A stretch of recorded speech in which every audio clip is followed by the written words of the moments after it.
See, in India, we have adopted a constitution in 1950 under which we have the system of parliamentary democracy. Right. Now, what does parliamentary democracy mean in reality in India? It largely means caste and communal vote banks. 90%, when 90% people in India go to vote, they do not see the merit of the candidate. They do not see whether he's a good man, bad man, educated, uneducated, honest, criminal, nothing. They just see his caste or religion, or the caste and religion represented by his party. Now, therefore, I have no faith in democracy. Democracy means rule by majority, majority vote, and majority consists of people who are casteist and communal, superstitious, full of backwardness, with feudal mindsets. How can you expect the country to progress under such people? Casteism and communalism are feudal forces which have to be destroyed if India has to progress. But parliamentary democracy further entrenches them because it is based on that in India. Right. So we have to find an alternative to parliamentary democracy because parliamentary democracy means just further entrenchment of casteism and communalism. Yes, Justice Katju, I was going to come to that because we're going to discuss future of India. The reason I asked you what is truth in your words, because I wanted to ask you whether Indians, the population of India, I mean, whether Indians have been ever told the truth by their leaders since we got independence. No, they have not been told the truth. The truth is that this transformation from an underdeveloped country to a highly industrialized country can only be achieved through a revolution.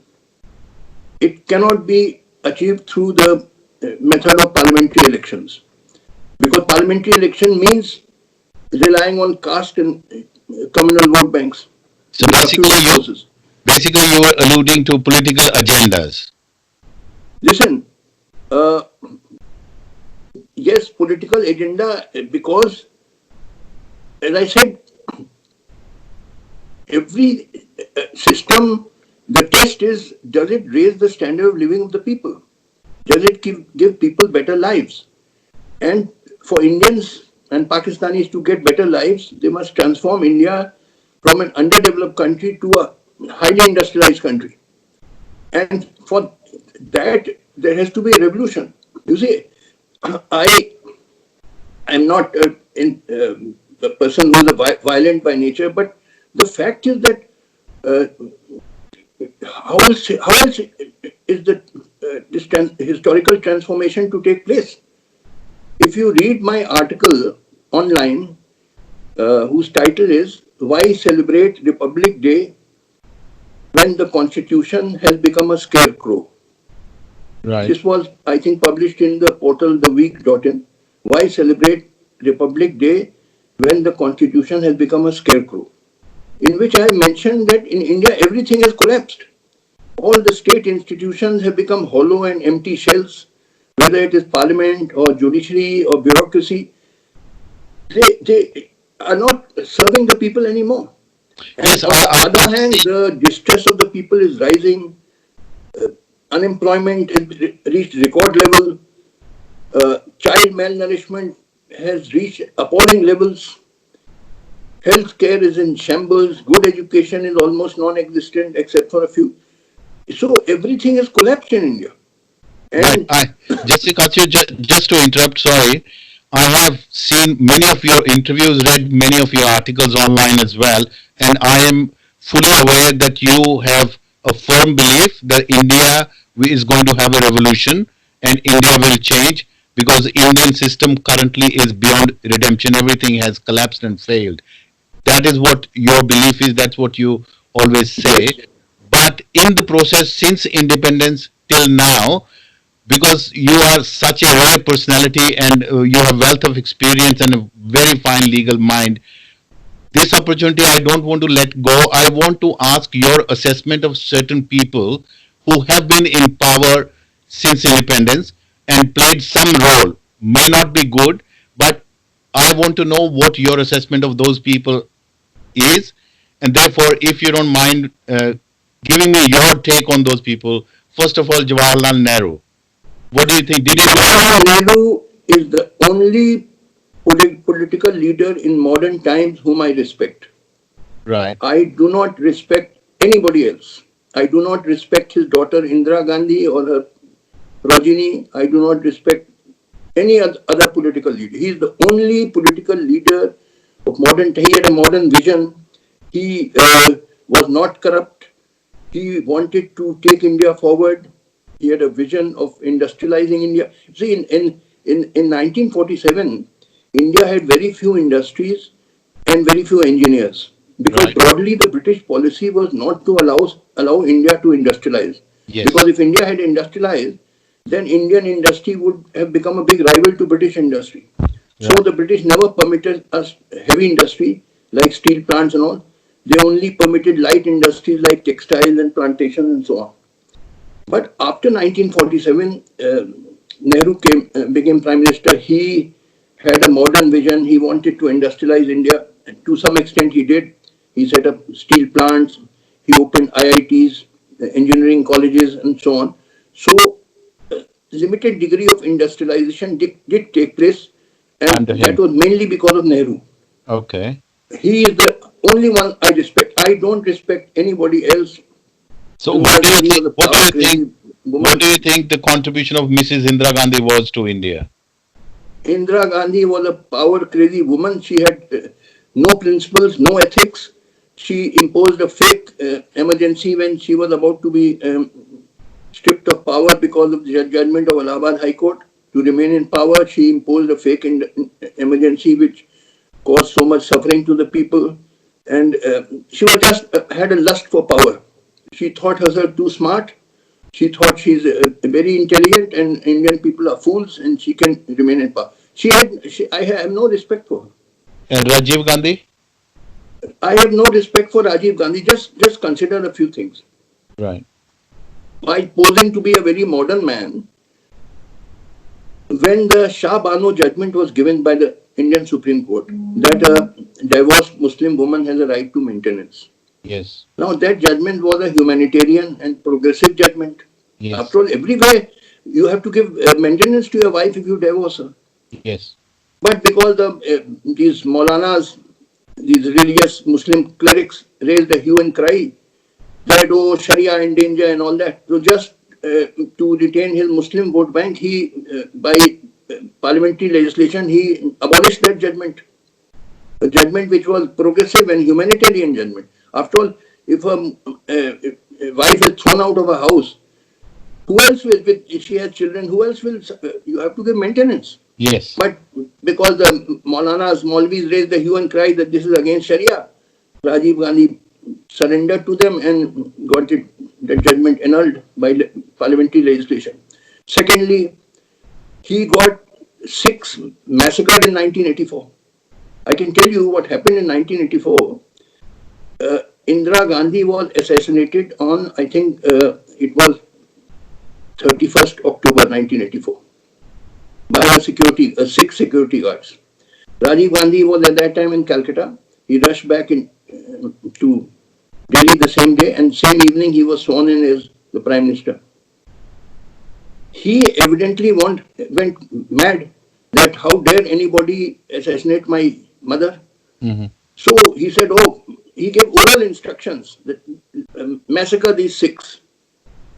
I know this, it was not written instruction, but oral instruction because I spoke to Mr. Shanti Bhushan, who was former Union Law Minister. And at that time in 1984, he was the treasurer of the National BJP party. He said when he came to know that massacres of Sikhs were taking place on people on the road, some Sikh is going on a scooter, he's caught by a mob of these gundas who throw petrol on his head and burn him. You would be knowing of all that happened. Yes. Yes. 5,000 such brutal murders took place of Sikhs. Yes. So Mr. Shanti Bhushan went to Mr. Narasimha Rao, who was the Home Minister of India, and said, please get this stopped. What is this? Home Minister picked up his telephone and spoke to someone. Now, Shanti Bhushan told me, I don't know whom he spoke to, but evidently somebody superior to him, because then he put down his phone and said, sorry, Mr. Shanti Bhushan, I cannot do anything about the matter.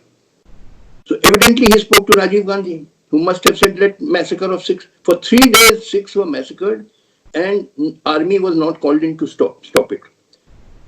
So this is the second guilt of Rajiv Gandhi. Third is he sent the Indian so-called peace-keeping force to Sri Lanka and Yes. got maybe 2,000 Indian soldiers massacred for nothing. Why should Indian soldiers be sent to Sri Lanka to fight the LTT? How is it our business? So I have no respect for Rajiv Gandhi, posing to be a modern-minded person, but look at this way which he behaved. I've just given you examples. Yeah, Justice Katju, just want to take you back on this Shanti Bhushan phone call that you referred to. So this assumption that he spoke to, Narasimha Rao spoke to Rajiv Gandhi, was that assumption made by Shanti Bhushan or someone else? I'll tell you, I spoke to Mr. Shanti Bhushan. He is from my city, Allahabad, and much senior to me.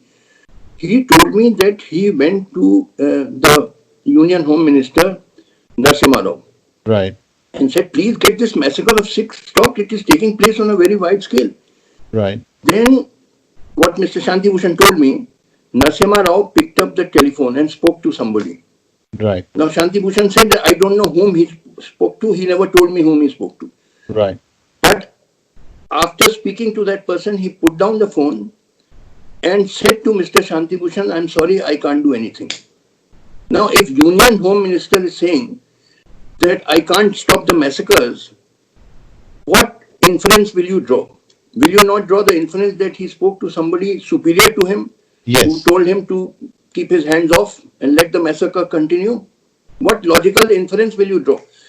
Yes, Mr. Shanti Bhushan said that Narasimha Rao did not tell me whom he spoke to. But this right, is the inference I drew because he said I am helpless. I can't do anything.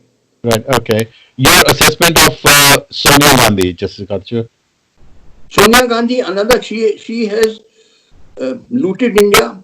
I am sure she have taken tons of money away from India and put it in secret bank accounts in Switzerland or Cayman Islands or God knows where. Tons of millions, if not billions of dollars. She looted India, but posing to be a great patriot and all this. She was nothing but a looter. She exploited the fact that she was Rajiv Gandhi's wife. She took advantage of that, and because the Congress party, they have this habit of clinging around the Nehru family.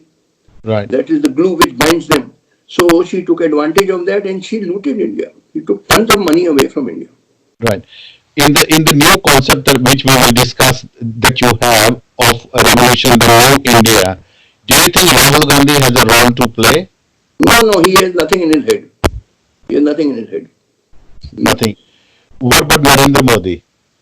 Narendra Modi, the less said the better. He basically he's an RSS man, and RSS people have feudal mindsets. They are, you see, he was a pracharak in RSS for maybe 25, 30 years.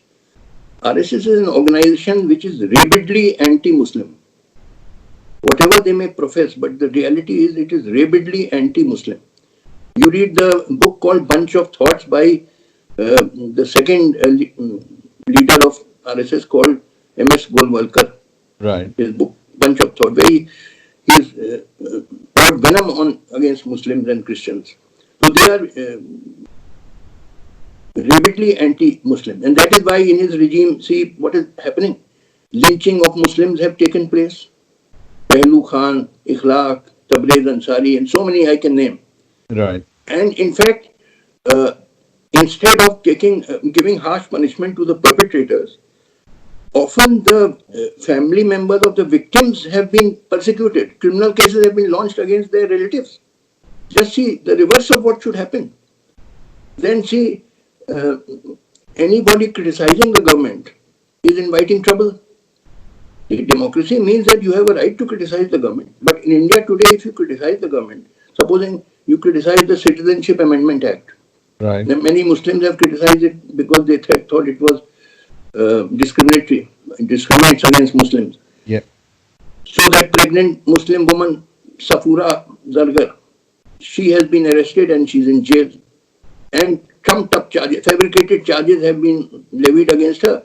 that she was inciting communal violence in Delhi when the Delhi so-called riots, they were actually killing the Muslims which took place. Or Dr. Khafil Khan, who also spoke out against the Citizenship Amendment Act, or Shahidul Islam and all. So all this is happening.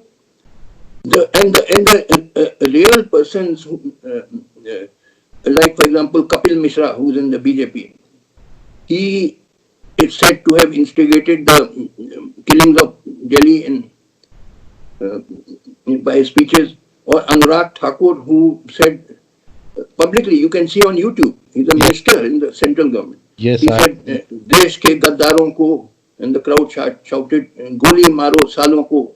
yeah, I Now, saw this is that. incitement to murder, Yeah. but no action has been taken against them. So, the guilty are being left scot free, and the innocent are being imprisoned. This is what is happening in India. So And you, what if you what speak against the, sorry? what can we do in India? Because I guessed in the last few years people were getting very hopeful that judicial activism was working, and India probably will get better. But all these examples you have given, and your belief that India is beyond redemption. Now, let's talk about the revolution that you're talking about. Who will bring that revolution about? My answer is that who will bring the revolution, who will be those leaders, when will it come, how will it come, etc. It is impossible to answer these questions because one cannot be rigid about historical forms. How will revolution come? Who will bring it? When will it come? How much time will it take? You can't answer these. You see, you can't be rigid about historical forms. No, no, no. But I'm not what it trying. is I'm inevitable not. because you can say it is inevitable because nature does not like a vacuum. Today, chaotic conditions are setting in India, and chaos cannot continue forever. Nature does not like a vacuum, so some alternative is bound to emerge. What will be that alternative? How will it come? One can't say, but people will use their creativity and find out some method. Yeah, So but my answer is, it's I can't answer logic. you, but some kind of revolution is bound to emerge. No, but with a fine mind that you have, I'm not as educated as you are, Jessica Chu. It's logical for us to think, to at least explore some mechanism, think of something that where can we look? Because if we look at the judiciary, you are on record saying 80% of the judges in the High Court are corrupt. You have said more than 50% of the judges in the Supreme Court are corrupt. The appointment of judges is being questioned. Politicians are corrupt. Everywhere we look, we don't see any answers. There is a hope that something will change, as you are rightly pointing out. You're using the word revolution. I think it's just logical to expect that we exercise our mind to think of where can it come from. Who are the protagonists going to be? Now, let me try to answer you. Uh, See, before an actual revolution, there is always an intellectual revolution or cultural revolution. For example, the French Revolution took place in 1789. Are you a student of history, by the way? Yes, partially, yes. All Political right. history. Now, before the French Revolution of 1789, there were several decades of intellectual struggle or cultural struggle in France by great writers like Voltaire and Rousseau Yes. and the French encyclopedists Helvetius, Holbach, Diderot, and so on. For several decades, there was a intellectual revolution by these writers who attacked feudalism and religious bigotry and so on. So, therefore, in India, revolution will probably come after 10 years or more. It's not going to happen immediately. But before the actual revolution, a cultural revolution is required. And that must begin immediately.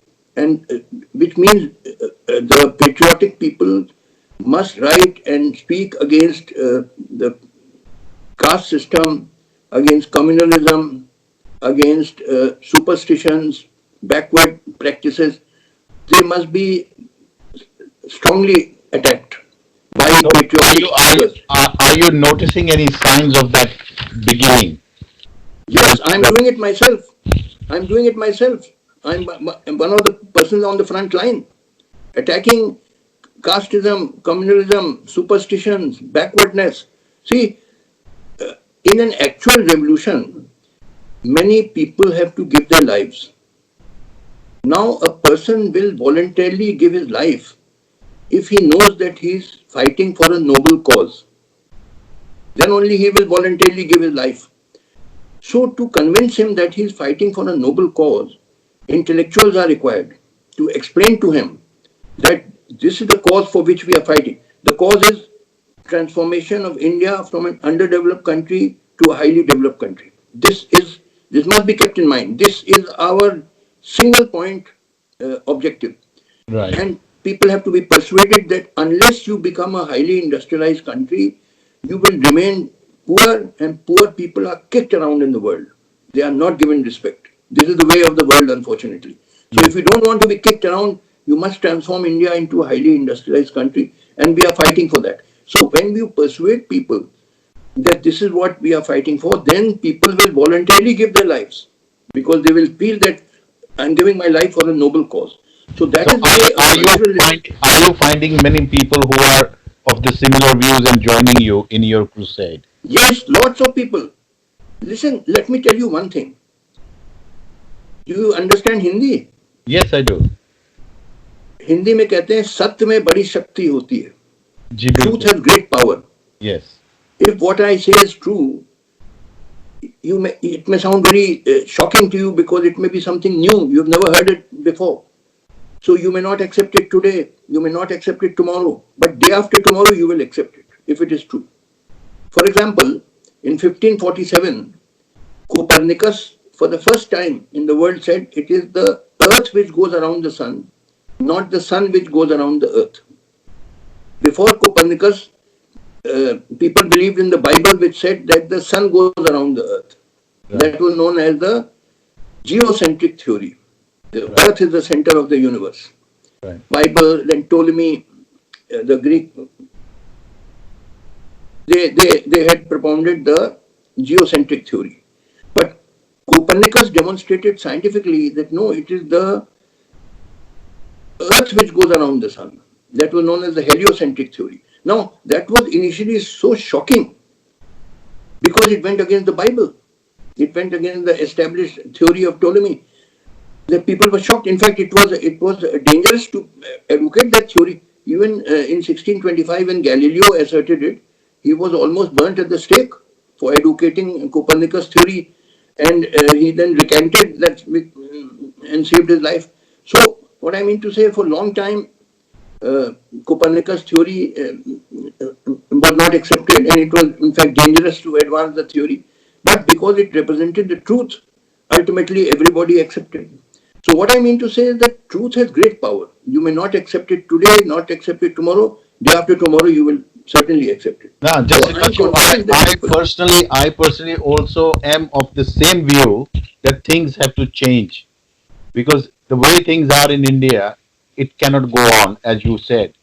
But the thing is, what structural portions of what we have today will be maintained in the new revolutionized India because we will need still mechanics to work with. We will need judiciary. How do you cleanse the judiciary? The the process of appointing judges is always questioned. Then the conduct of the judges is questioned. Then how do people have faith in judiciary? We will need judiciary in the new India. We will need polity in the new India. We will need executive also in the new India. And everywhere you look, everything stinks with corruption. How do we do? What do we do? What portions we keep? How do we change the culture to move India into the new revolutionized India? These are the questions that we have to ponder over and find answers to. Do you agree? Now, you have put many questions. Are you asking about the judiciary? Yes, we'll discuss one by one. Let us go one by one. You have mixed up so many things. Let us talk about the judiciary, Indian judiciary. Indian judiciary, in my opinion, is beyond redemption. It cannot be reformed. It is very often cases 30 years time to decide in appeal and second appeal and so on. So judiciary has become a joke. Who has got 30 years time to spend in law courts in a case? And then a large section of the Indian judges have become corrupt. Everybody knows it. This Ranjan Gogoi, such a shameless man, he became Chief Justice of India. He had surrendered before the BJP government. He was doing the biddings of the government. And he has been rewarded by being made member of parliament after retirement. Yeah, Then there was one senior judge, Arun Mishra. He openly said in a public meeting that Prime Minister Modi is a visionary, he's a genius, he's versatile, and God knows all that. He said, I mean, are you supposed to say this in open public meetings? What message does it send? Does it not send the message that this judiciary is no longer independent? It has become just a subordinate of the government when senior judges are praising it like this. So I have no hope from the Indian judiciary. but say Justice Katju, say you are the person in charge in the new revolutionized India of fixing the judiciary. What steps will you take? Sorry, I did not understand your question. Please repeat it. Yeah, I am just discussing your idea of a revolution in India, changing India for the better, right? So I'm trying to see what structural things we will have in the new India. If you are the person in charge of judiciary in the new India after we have had the revolution, how will you? What steps will you take, and how will you fix judiciary? We will need judiciary in any case. First of all, I may be permitted to ask you a question. Right. What is your understanding of justice? What do you understand by justice? You can't reply, so let me reply. Either you reply or let me reply. Now you can reply, Justice Katju. All right. Justice is not what happens in law courts. That is just a formality. Justice means giving people decent lives. Justice means giving people proper jobs, proper incomes, proper food, nourishing food, proper health care, their children getting good education. This is justice. Right. What happens in law courts is just a formality. This is not justice. Justice is the socio-economic justice, giving people decent lives. And for that, you have to have a political and social system which promotes justice in the sense in which I have mentioned to you, which creates a social order where people start getting decent lives. Yeah, I agree, but we will still need courts in the new India after revolution we have had. Sorry? We will still need courts and judiciary as part of the government in the new India after we have the. Let me tell you about judiciary. See, for example, when a crime is committed, Right. everybody in the village knows who has committed the crime. So there will be people's court. People will decide for themselves. There's nothing to be so worried about. People's courts will be created they will know who is the person who is doing wrong things and all. So a new kind of judiciary has to be created where people have a major say in it. Just now people have no say. And moreover, that is not such an important thing. The important thing is the economy, not the judiciary. You must now focus on the economy, Right. instead of diverting towards judiciary and all, which are not so important. No. My questions were that after we have the revolution that you are saying, and I also believe that India will have to have a revolution to change for the better. We will have the structural changes to cleanse up the corruption from the roots of it. But we will still need the mechanics of judiciary, executive, and the polity in new India, or you have a different view of that. Of course, you have to have all this. You have to have a state machinery, but the state machinery must be manned by absolutely patriotic, modern-minded people who are self-effacing, who are not there for amassing wealth like the present politicians in India are, who only genuinely love the country and who want to take India forward and rapidly modernize the country. It takes 15, 20 years for a country to become highly industrialized. It doesn't take a long time. Right. If you have read the history of Japan, you Gee. will know that in 1868 the major restoration took place Right. when the shogun was deposed. At that time, Japan was a feudal country. But the people who came to power, the advisors to the emperor, they were modern-minded people. They invited engineers from Europe and America to set up industries and engineering colleges inside Japan. They sent Japanese students to Western countries to learn engineering and all. Within 15, 20 years, Japan was transformed from a very backward feudal country to a highly industrialized country. So it just takes 15, 20 years if the correct policies have come and the correct leaders have come to power. It doesn't take long. And today, you see, you must understand one thing. India of 2020 is very different from India of 1947. In Right. 1947, as I told you, we had very few engineers and very few industries because the British policy was to keep us unindustrialized. Yes. Today, the situation is very different in 2020. We have thousands of very bright engineers. Our engineers are manning Silicon Valley in California. Yes. In American universities, if you go, you'll find a lot of uh, Indian professors of science and engineering, mathematics, and so on. So we have a huge pool of technical talent, and we have huge natural resources. See, India is not a small country like Britain or Japan. It's almost a continent. So we have everything which is required to become a highly industrialized country. It just requires proper leadership, modern-minded, patriotic people who are determined to rapidly industrialize the country. Let me tell you one or two things about the economy I think you should know. See, the problem in India today is not how to increase production. You have engineers, you have natural wealth. You can double the steel production or make it 3 times or 4 times or 5 times. You can double the production of chemicals. Anything you can increase. That's not the problem. The problem is that people don't have the purchasing power to buy the goods which you produce. So the problem is not of increasing production. The problem is how to raise the purchasing power of the Indian masses. They are so poor that if you increase production, those goods cannot be bought. After all, what you produce must be sold also. Yes. So how do Now, you increase the purchasing now power? please listen without interruption. You have to hear me Okay. because what I'm telling you, nobody has told you in the world. Right. In Soviet Union, a revolution took place in 1917, but the real industrialization began with the adoption of the first five-year plan in 1928. Okay? Now, the broad policy of the Soviet government at that time was this. Uh, they fixed all the prices of the commodities. It was a communist government. And every 2 years or so, the government would reduce prices by 5 to 10%. Every 2 years or so. And sometimes they would also increase wages by 5 to 10%.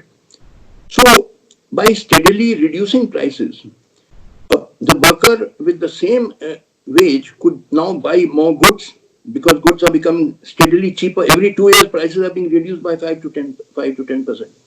So the domestic market is expanding because people have more purchasing power now. You see, the wage is relevant to the price index. So even if you're getting the same wage, but prices are going down, Yeah. really your wages are going up. Yes. So that way, in fact, wages were going up in Soviet Union. Workers could buy more goods.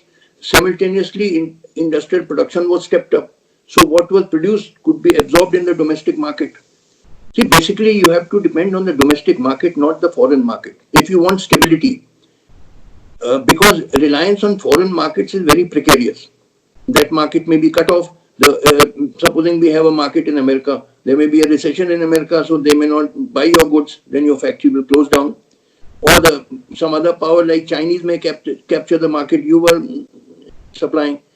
So that is very precarious. You have to basically rely on the domestic market if you want stability. Now we have a huge population of 1.3 or 1.35 billion people. If these people have purchasing power, if their incomes, real wages increase, you have that market and you can step up production which can be absorbed in the domestic market. I'm not saying you must follow exactly the method adopted by Soviet Union, but that method, mind you, was a great success because at that time Soviet economy was expanding by maybe up to 15-20% annually from 1928 at a time when in the West, after the Wall Street slump, the Great Depression had set in. Yes. If you've read history, Yes. and in America and Europe, almost 30-40% people had become unemployed, and thousands of factories had closed down. But at that time, the Soviet Union, Soviet economy was rapidly expanding and developing, and unemployment was almost wiped out because thousands of factories were set up in the Soviet Union. And that means jobs were created, millions of jobs were created. So unemployment was wiped out. I'm not saying you must adopt exactly the same model which was adopted in Soviet Union. You can create another model, but you have to find out some way of raising the purchasing power of the masses. If you want the India to industrialize, as I said, there's no difficulty in industrializing. You've got engineers, you've got natural resources. You can increase production as much as you like to, but it won't be sold. Right. The problem is not of production, the problem is of sales. How can you sell when the people are so poor they can't, they can hardly buy food to fill their stomachs? How can they buy industrial products? So you have How, to. how can India increase the purchasing power of its people? Sorry? How can India increase the purchasing power of its people then? Not It has like to be Russia. after a revolution. It can't be done within this system. See, let me tell you one more thing, which is very important for you to hear. It is a secret rule of the developed countries that India must not be allowed to become a developed country. And I want to tell you why. Right. Please hear me very carefully. Yeah. You see, cost of production is a big chunk of the, cost of labor. Cost of labor is a big chunk of the total cost of production. Yes. And therefore, if cost of labor is less, then cost of production is less. Yes. And if cost of production is less, you can sell your goods at a cheaper price Cheaper price. and Yes. undersell your business rivals. Yes. See, there's competition in the market. One businessman eliminates another businessman, not with bombs or guns or tanks, but by underselling him. If he Yes. sells the same high quality good at a lower price, he will eliminate his business rival. Now, the same happens on the national and international level. In China, there was a revolution in 1949. Before that, China was a very poor, underdeveloped country. But the leaders who came to power in 1949, they were patriotic people. They were determined to rapidly industrialize China. And they set up a massive industrial base in China. Now, that massive industrial base in China, coupled with the cheap labor available in China, enables the Chinese to undersell the whole world in consumer goods. In Western supermarkets, they are packed with Chinese goods because the Chinese will sell the same high quality good which Western manufacturers make, but at half the price because the Chinese labor is cheap. Western labor is expensive. Now, Indian labor is even cheaper than Chinese labor. If we built a massive industrial base, then we will even undersell the Chinese. And India will emerge as a modern industrial giant. Then who will buy the goods of the Western countries? Those goods are expensive because the labor is expensive. Our labor is very cheap. We will sell at 1/3 the price. Right. So will not the Western industries close down, causing massive unemployment? Will they permit that? So how do they prevent India from becoming a modern industrial giant? See, they have a secret rule. India must never be allowed to become another China. One China has become a headache for the West. What will happen if another China emerges? So how to prevent that? You prevent that by making Indians fight in the name of religion, caste, language, region, ethnicism, and so on. Partition of India was done for this reason, so the Hindus and Muslims may keep fighting. See, Pakistan is a fake country. It's no country. It's actually part of India. What is Pakistan? It is Punjab. I'm talking seriously. Right. Pakistan is Punjab, Sindh, Balochistan. These were all part of India from Mughal times. We share the same culture. When I meet Pakistanis, I feel no different from them. Right. We share the same culture. We speak Hindustani में बात करते हैं. We look like each other. We are one nation. This partition was a big fraud by the British to divide us and keep us weak so that we don't emerge as a modern industrial giant. See, the whole aim, please understand this, the whole aim of developed countries is that India must not be allowed to become an industrial giant like China. Please get this concept clear. But they will not openly say it. They will, by through the agent. Now, for example, what is this BJP? It is nothing but agents of the developed countries. I don't give much importance to BJP or RS. They are small fries. The real, if you have seen a puppet show, you will think the puppets are moving around. But actually, it is the puppeteer who is hidden Yes. behind the screen Yes. who is really manipulating the puppets. Exactly. So the Yes. puppeteer are these developed countries, and the BJP RSS are nothing but puppets. They are small fries. Behind them are these big fries, big Yes. sharks. Yeah, Jessica, so I'm reaching my limit of 45 minutes that you gave me, but I have to ask you two questions very quickly. One, that reunification of India movement that you have launched, you are the main person. How many friends or sympathizers to that cause you have found in Pakistan or Bangladesh? Let me answer you this, but you'll have to patiently hear me a bit. Yeah.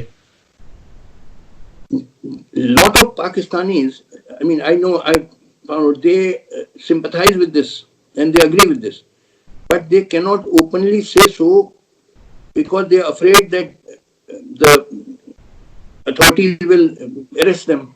Right. Because the concept of Indian reunification goes against the very concept of Pakistan as a separate Islamic state. Because we say that it is actually one country, it should reunite like East and West Germany, which it will. But for Pakistanis to openly join the movement is dangerous. Right.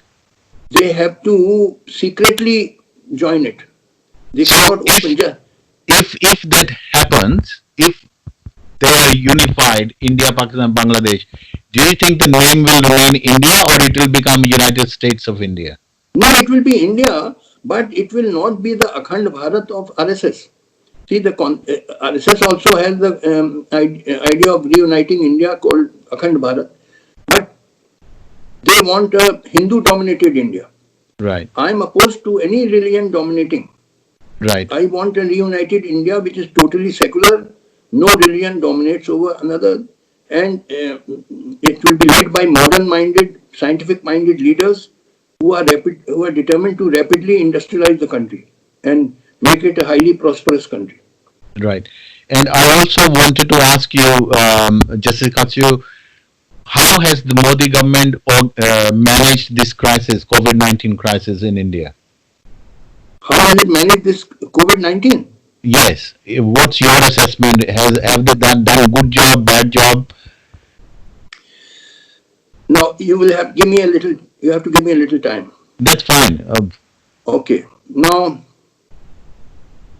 uh, the Modi government declared lockdown in India on 24th March at 8:30 p.m. to Right. become effective after 3.5 hours from midnight the same day. Now, lockdown is a very uh, important decision, because what does lockdown mean? It means the whole economy comes to a standstill. Whole Yes. nation comes to a standstill. Yes. It's a very crucial thing. This decision should not have been taken in haste, which it appears was taken by Mr. Modi. In a huff, he took this decision to show I'm a strong man to the whole world. See, I've done what nobody did. But these postures will not do. See, first of all, advance notice was not given to the people. Secondly, uh, before taking such an important decision, there should have been wide consultation with experts, scientists, economists, administrators, and all. I doubt whether there was wide consultation, because only 3.5 hours notice was given and suddenly lockdown was imposed. I personally believe this was a wrong decision for lockdown, and I want to give you my three reasons. Right. Firstly, as far as I know, hardly 3 or 4% people who get corona, COVID-19, they die of the disease. Hardly 3 or 4%. Rest 97, 98% recover. This is the statistics which I saw on the internet. Right. So it's not such a dangerous thing that you make such a hue and cry about it. In fact, I believe 50% people who get corona are not even aware of it. Yes. They recover on their own. It's just like a common cough and cold. They're not even aware that they've got it. Right. Secondly, I have written some articles. If you just see on Google that danger of corona is exaggerated. You type Justice Katju, corona danger is exaggerated. 2 or 3 articles I have written. Okay. That 10 or 20 times more people die of tuberculosis or malaria, flu, dengue, a host of diseases, diabetes. Nobody talks of that. A comparative chart should have been made. How many people died of corona from January in the last 5 months, and how many died of tuberculosis, malaria, flu, dengue, etc. See, just a minute, hold on.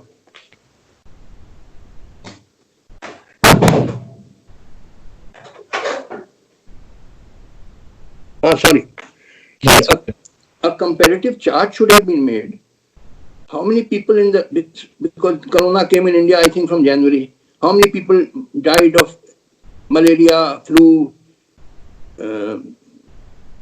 tuberculosis, dengue? I think 10 or 20 times more people die of each of these diseases than those who die of corona. So why only corona, corona like mad? Because Western countries are shouting of corona, you will also shout, you will ape. Whatever Western countries will do, you will ape them. You have no brains of your own. Thirdly, I believe hardly 7,000 people have died of corona in the last 5 months in India.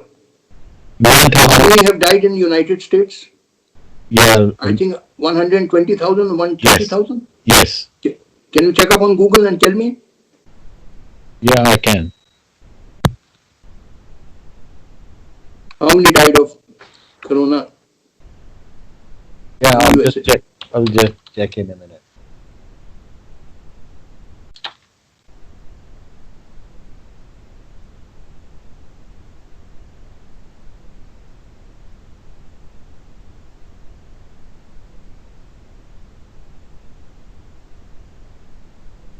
Let us take it 120,000, I suppose. Yeah, it's just loading. Yesterday I checked, it was a lot. India was 9,000, I think 9,000 and USA would be 120,000, 130,000, something like that. Yeah. Now, Indian population is 4 times the population of USA. So you divide the 9,000 by 4, it becomes 2,000. Yes. Because we are 4 times that. So, I mean, I'm getting a relative figure. So we have actually compared, if we divide 9,000 deaths by 4, it becomes 2,250. We have got 2,250 deaths, they have got 120,000 deaths. Now, what does this indicate? Yeah. Does it not indicate that Indians have relative immunity? Yes, it does. As compared to Americans? Yes. Just a Because couple we of have very few deaths. 116,000 in US. 116,000, and we have got only 9,000 when our population is 4 times more. Yes. So, does it not indicate that we have relative immunity to this? We don't have so many deaths. Yes. Relatively, I'm not saying it. So, of course, corona is a matter of concern, but it's not such a big danger that such a hue and cry is being raised just because the world is gone mad. You also go mad. In fact, I'm against all these lockdowns. People die, in a population of 1.3 or 1.35 billion people. Large number of people will die every day. You think people live forever? Yes. You think you and I will live forever? We will also die. Yes. And many people die of various diseases. Corona is one of them, but there are, people die much more of other diseases. Nobody talks of malaria and dengue and flu and TB and so on. Right. People die of heart attacks, people die of so many things. See, there's hue and cry, and you have closed down the whole country. Now, just imagine what has been the consequence. 80 to 90% workforce of India is in the informal, unorganized sector. These Yeah. daily wagers and Yes. migrant workers and all, which means about 400 or 450 million people. Right. Now, because of this lockdown, they have lost their livelihoods. Yes. They are on the verge of starvation. They used to work every day, earn every day, and eat every day. Right. Now, you have stopped their livelihood. They are on the verge of starvation. So many times more people will die of hunger rather than corona. Right. Now, So it is said that they are being sent back to the villages. These, see, what had happened was, in 1947, the total population of India was about 40 crores, which was United India. It right. included present Pakistan and Bangladesh, 40 crores. Right. Today, India alone has 135 crores, Yes. which means population has increased 4 times. Yes. Then in 1947, only 15% people lived in cities and 85% lived in villages. Right. Today, 35 to 40% people of India live in cities and only 65% live in villages. Now, what does this indicate? It indicates that after independence, there was large-scale migration from the rural areas to the cities because people in the villages could not get a livelihood because of the increase of fourfold increase of population. The Yes. land could not support the increased population, so they had to migrate to cities, and then to some extent machinery had displaced labor. So there was large-scale migration of tens of millions of people in India from the rural areas to the cities after independence. Right. Now they have been told to go back to the villages. Many of them are trekking back on foot because trains and buses had been also stopped. There was no transport. They were trekking back home. Many were dying on the road. You may have seen on the internet. Yes. Yes. But supposing they even return home to the village, what will they do in their village? They have no work there. Yeah. They had a livelihood in the cities.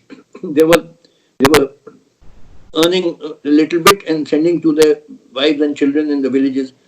Now, when they go back to the villages, far from being a support to their families, they will be a burden on their families. What So will these people do when they go so back to in their your villages? in your assessment, Modi has totally messed it up. Sorry? In your assessment, Modi has totally messed it up. Not Yes, very surprised. totally. Totally. See, things are out of his control. Problems of India are too big for Modi. Problems are, I mean, you can't solve the countries of the problem of India by building a Ram temple. The solution which these people give is build a Ram temple. Right. Building a Ram temple, the solution to India's massive problem of poverty and unemployment and healthcare, lack of healthcare, lack of nourishment, lack of good education. So it is just, and one scapegoat are the Muslims. See, what happens is that when there is an economic crisis, very often fascist tendencies set in.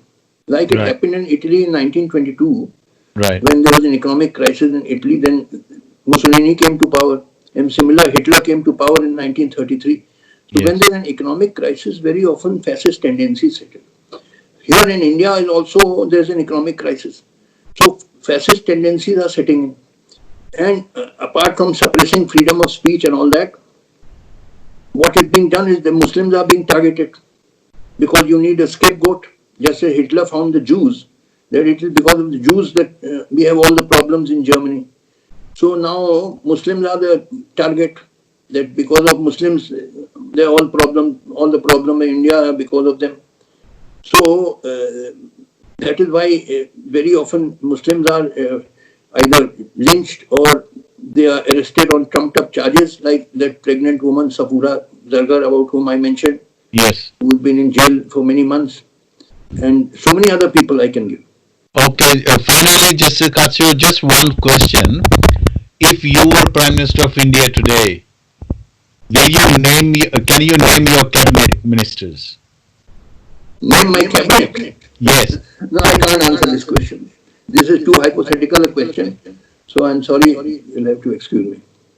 Okay. Thank you for your time, Justice Katsu, and I hope we'll do this again. Thank you very much. Will you send me a link of this? Yes, I will. By email? Yes, I will. I will. When will you send it? Sometime tomorrow morning. Before. My email ID is justicekatju@gmail.com. Yes, no problem. Justicekatju@gmail.com. Yes, definitely. Thank you. Okay, right. Bye.